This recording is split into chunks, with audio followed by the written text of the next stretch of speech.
Once you've listed your house, you've staged it, you've worked really hard, you maybe got an investor offer, and you're going to come at some point possibly to the point where you actually have to fill out a purchase and sales agreement.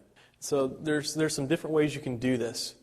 If you're working with a realtor, there's a good chance that you will never actually have to instruct a buyer and help them fill out an offer.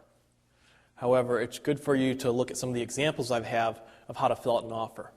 Specifically, if someone has an offer, at the very least, whenever they send that offer and it's presented to you, you need to make sure that you write the following down on the paper. Anywhere on any of the pages of the offer, write down that this offer is accepted contingent on lien holder approval of a short sale and forgiveness of all deficiency. It's very important that both they accept the short sale and also they forgive the deficiency. It may be that your lien holder does accept some kind of discount, but they simply release the lien, still holding you accountable for the difference. And if that happens, you want to have your option to be able to back out if you think it's going to benefit you better. Okay? And so you have to make sure you're protected.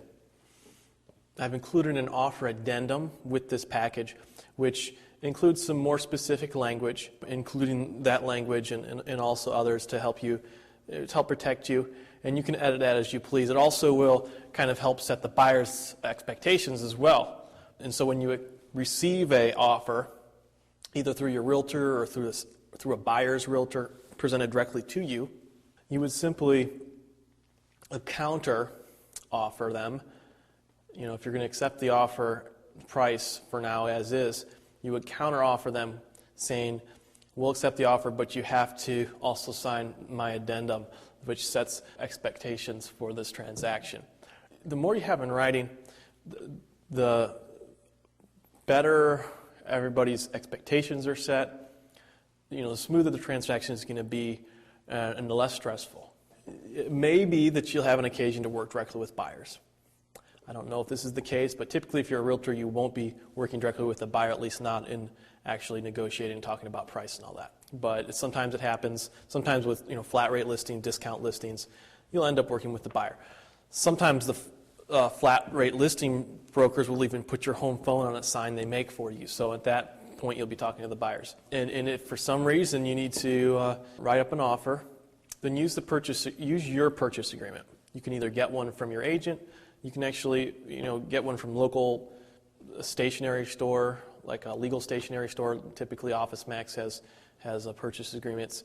Or you can use the one I've included here. It is one that's probably similar to a lot of the ones in the country. It is a local board of realtors contract that's specifically made to protect everybody involved. Probably the best thing to do is to grab one that probably looks a lot like the one I have here from your own realtor. You need to always make sure you write in the contract a commission.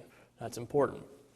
You want to write in at least full 7% commission, even if you know your lender has already said that they won't pay a 7% commission or allow that to be paid on the HUD.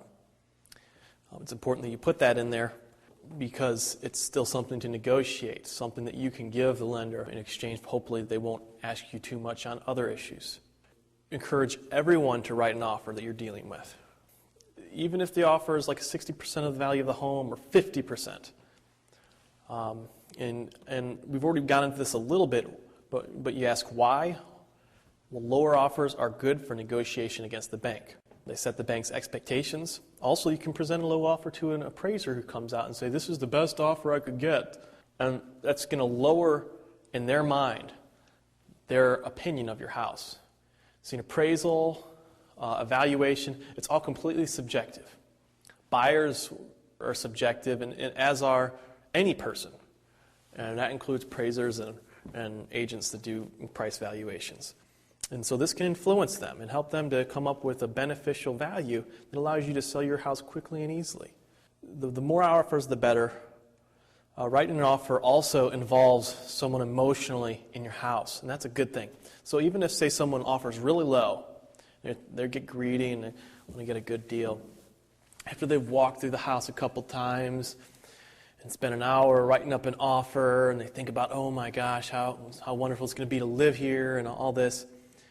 And then let's say they have to wait 45 days, and then finally the bank counters. They'll have invested so much energy in the house that if they're a private buyer and they're not an investor, sometimes even investors, that when the bank say counters and says, no, we can't do $150,000, but we could do $180,000, the buyer just has a much higher likelihood of actually raising to that offer that they probably never would have offered in the first place, raising to that counter. Another reason that you want to go with the low offers is this. It's very common for people to have junior liens. That's like second mortgages, judgment liens, things like that come in that are junior. They don't have the same priority as a first mortgage. It's very common for houses to have these liens, and it's especially important to be on your buyer's good side.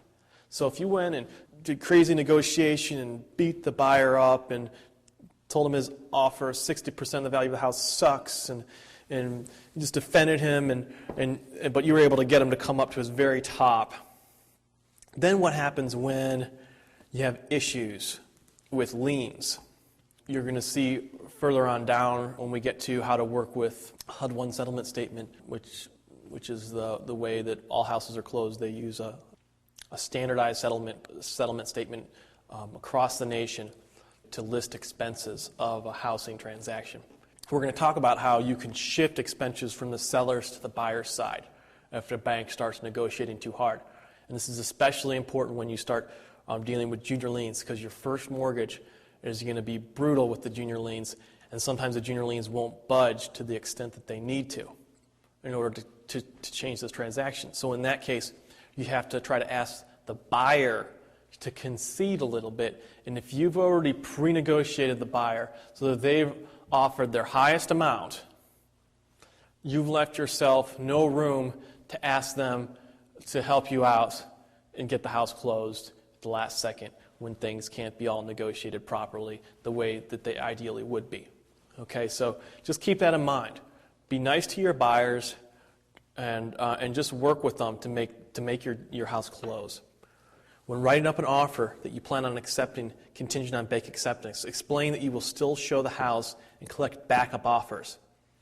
This is in the addendum, but you need to explain that to the buyer. You do need to let them know that you will collect backup offers. However, also let them know that you're not going to present those higher offers unless, number one, their current offer is rejected, or the new offer is lower than the first one that you received from the current buyer, and you're going to use that lower offer in helping negotiations and showing why the current offer is really beneficial. It's actually beneficial to continue to collect backup offers on your property. Now, you need to be able to explain a short sale to the agents representing the buyer. The conversation you could have could go something like this. My loan is more than market value, Mr. Buyer's agent. And when you make an offer, and when your client makes an offer, you will make it subject to being able to get the lender to lower the payoff. My lender is willing to consider all offers. The process can take between 30 to 60 days to get a lien holder acceptance, but it's worth it to get the house you're going to live in. And if you like this home at all, I encourage you to make an offer on it. And that's the type of language that you would use, just explaining explaining the short sale situation and encouraging people to make an offer on it no matter what. If you're doing any negotiating with the buyer, you don't want to negotiate the price up. With the exception, if you've already pre-negotiated a price with the lender, try to get them to accept that, because then your short sale's done as long as they can close. And it's easy. If not, then it's always difficult to come in and renegotiate. Lower offers starting out are always better. It offers sets and pre-frames value for the broker's price of opinion / appraisal. If the BPO gets set high, it screws the whole deal up. Low offers are good. Explain that all offers are contingent on bank acceptance of short sale. The buyer needs to know that. Insist on some proof of funds by all buyers. That's another important thing. Never accept an offer without some kind of proof that the buyer can actually close. And a story is not good enough. The fact that you know the person is not good enough. You need to see either a bank statement with enough cash showing to close on the house, or a letter